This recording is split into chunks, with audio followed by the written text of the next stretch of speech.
C'est une différence du même ordre que le jour et la nuit.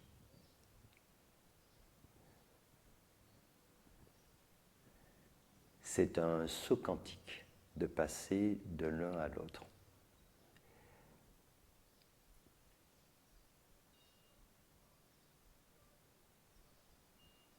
Alors, il faut aborder les choses au départ, initialement.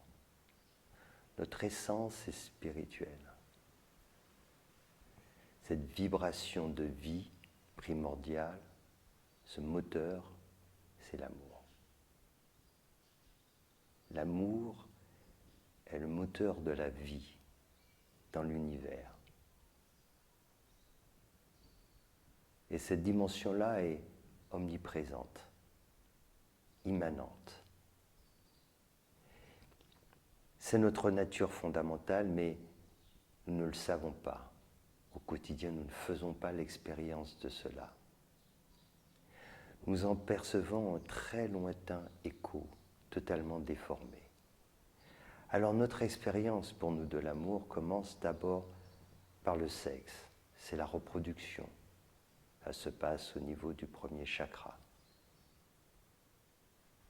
D'ailleurs, nous disons faire l'amour. En réalité, on se reproduit, on s'accouple.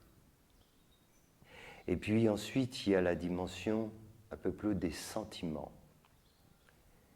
Mais les sentiments sont soumis à la loi de la dualité. Et quand on parle d'aimer, en réalité, on exprime des besoins, des désirs. On aime ce que l'autre nous donne. On désire ce que l'autre pourrait bien nous donner. C'est donc tourné vers nous.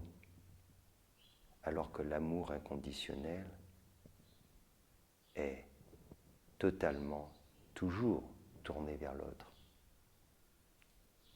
C'est pour ça que je mettais ce contraste entre la nuit et le jour, l'ombre et la lumière. Cet amour-sentiment, il est tourné vers soi. J'aime cela, j'aime cette personne. Il s'agit de désir, il s'agit de besoin. L'amour universel est tourné vers l'autre totalement. C'est ma nature d'aimer. Donc la différence est énorme. Dans l'amour-sentiment, on est soumis à cette dualité. C'est pour ça que la chose que l'on peut, soi-disant, aimer la plus au monde, on peut aussi la détester la plus au monde. Et cela est très souvent fréquent en réalité. Pourquoi ? Parce que chaque chose a son contraire, toujours. Et les sentiments fonctionnent de la même façon. Même si on y prend garde, le côté face de cette pièce est toujours présent. Et on ne peut pas vivre simplement avec le côté pile juste devant nos yeux. À un moment donné, la pièce se retourne. Et parfois de façon inattendue. Et ce côté face jaillit. Et c'est là qu'on peut se surprendre dans des excès de colère, voire détester cette chose qu'on a, cet homme, cette personne, cette femme, cet enfant qu'on a pour autant aimé. Donc, il y a une différence énorme. Et c'est pour ça qu'il faut bien considérer que ce que nous appelons amour se situe dans la sphère des sentiments et non pas dans la dimension inconditionnelle.